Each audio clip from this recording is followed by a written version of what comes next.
for 20 years. I teach ICT as well as science. My background actually is a physics teacher, up to A-level standard. But I've always loved computers, and every opportunity I've had to work with computers, I've taken it with both hands. And next year, actually, I will be teaching all but 2 lessons of computing or IT.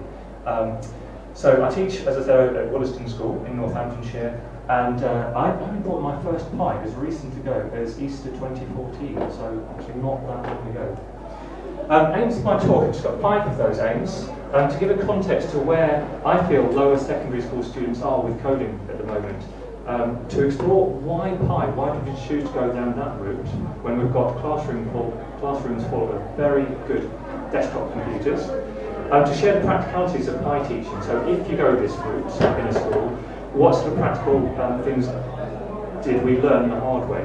To share our resources as well. Any resources that I show you today, I will make available to the organisers today, so or you could get them through my website, the web address is at the end, and you can get those gratis, completely free.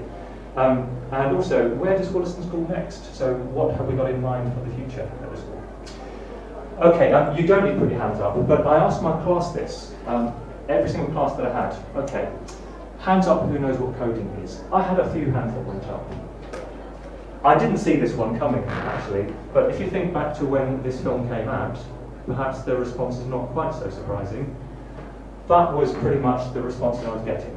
Coding, yes, it's about the film that's out at the moment, Mr. Foster, called The Imitation Game. Well, I said actually, kind of in a way it is, in as much as there is a Colossus computer that's used in that film, but wasn't quite the coding that I was thinking of.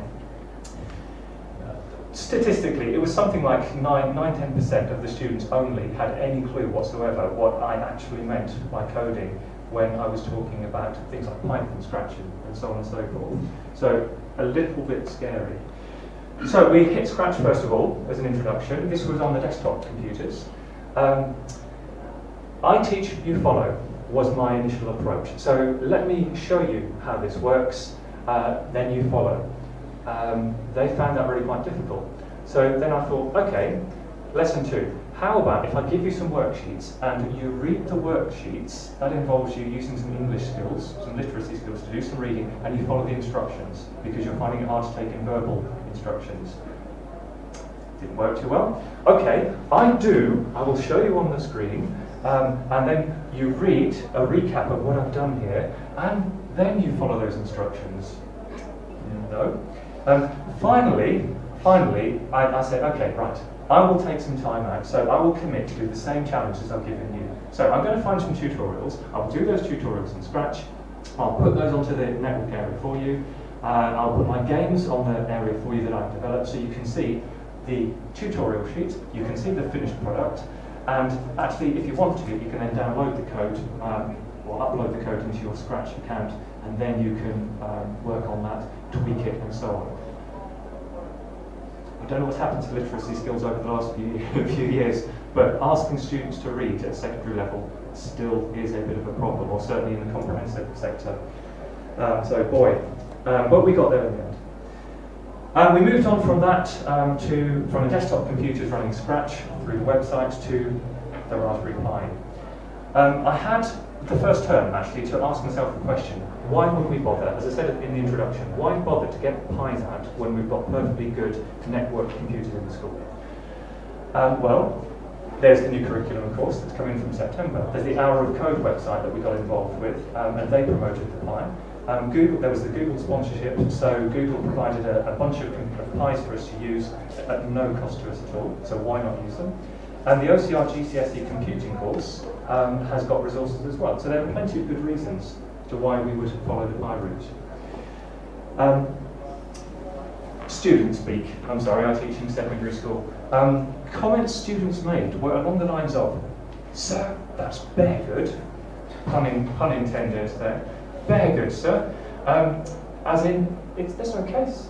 You know, I've never seen anything like this, was their reaction. Sir, it's itty-bitty, was a comment from one girl. It's tiny. You know, where's the rest of it? Well, okay, you have to plug things into it, but that's essentially, you could think of it as a mobile phone without a case. It's cheap as chips was another one, you know, like 20, 30 pounds.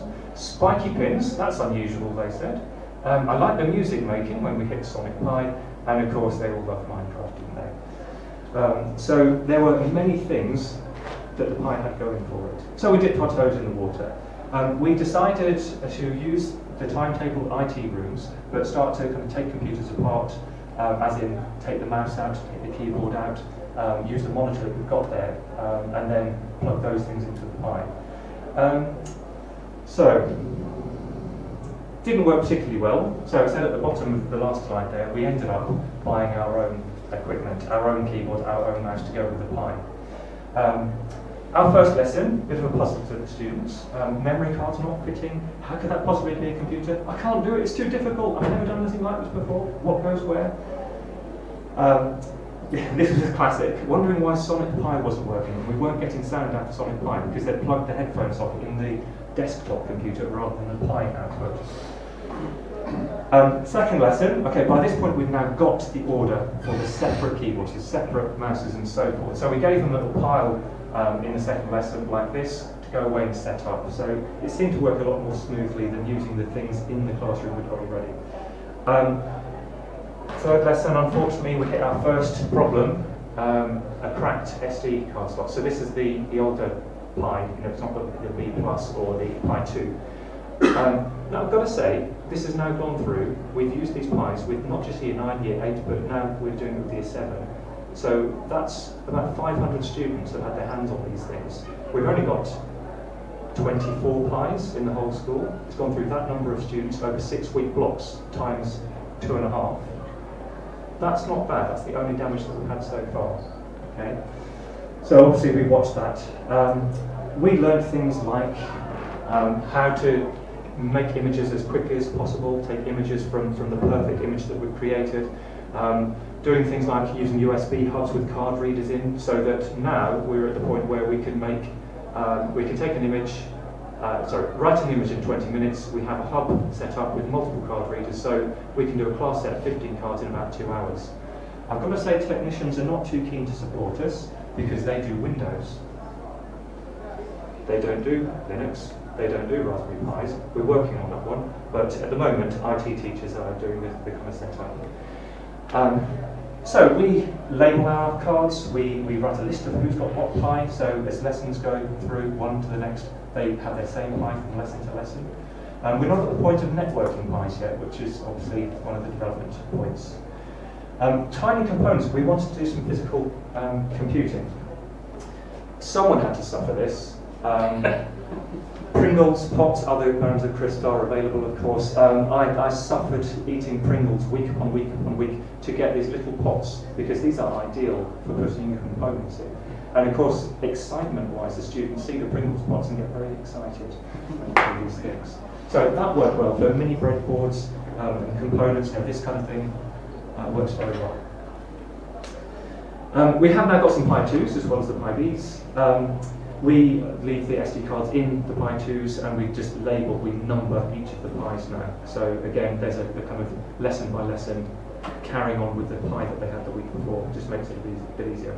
And obviously change your PowerPoints because you've now got 2 models of Pis.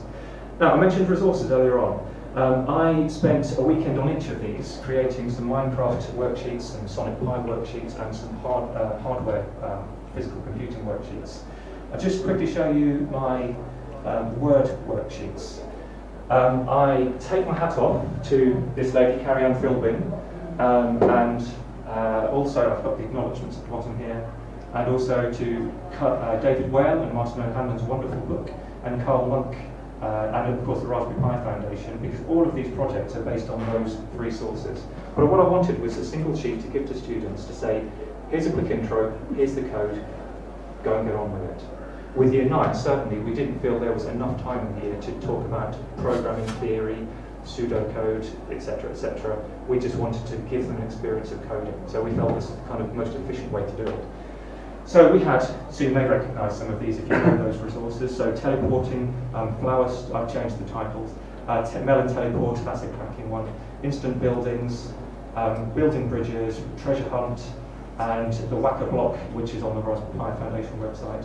So those are available. As I said, I'll give them to the organisers, and you can get them from the organisers if you get into contact with them, or through my website. Okay, those are available to you. Where do we go next? Well, funding is an issue. We haven't had any more funding to set up this course, to buy these components.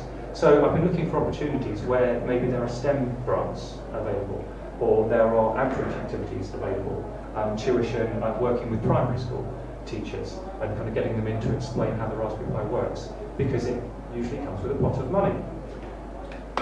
Pupil premium students come with a pot of money, so I've got a project for a couple of days in the summer holiday to set up maybe laser cut lion faces, and under the lion face, perhaps in one of the eyes, we have motion sensors. The motion sensor is hooked up to a Pibrella obviously into the Pi. So the idea would be, we do the old-fashioned what's the time, Mr. Wolf kind of game, where you've got to try and creep past the lion without it detecting you and waking up. And if you move too quickly or too often, there's a motor attached to the Pibrella, the tail starts wagging, and if you move again, then it growls at you. So we'll be working with MP3 files. So that's an idea that we can do for not too much money, and with some Year 6 pupils who are coming up to my school in September. Robo Challenge Activity Day. With Tim Peake heading off to the International Space Station this year, there's a big focus. The AstroPi competition, 2 of my students won prizes with those. So we're looking at maybe doing kind of space rover challenges, kind of things. So Dawn Robotics, based over in Bristol, supply a kit. There are people at the other side of the door here who also supply robot kits. This is a Pi camera robot from Dawn Robotics, and for about £100 per kit, we could set up like a challenge day. It's with my senior leadership team at the moment as to whether or not we get the go-ahead, but the head is excited with this sort of technology. Weather station and AstroPi. I've applied for a weather station from the Raspberry Pi Foundation. I know it's been oversubscribed. We will see whether I'm successful in doing that or not. And the AstroPi I've mentioned as well.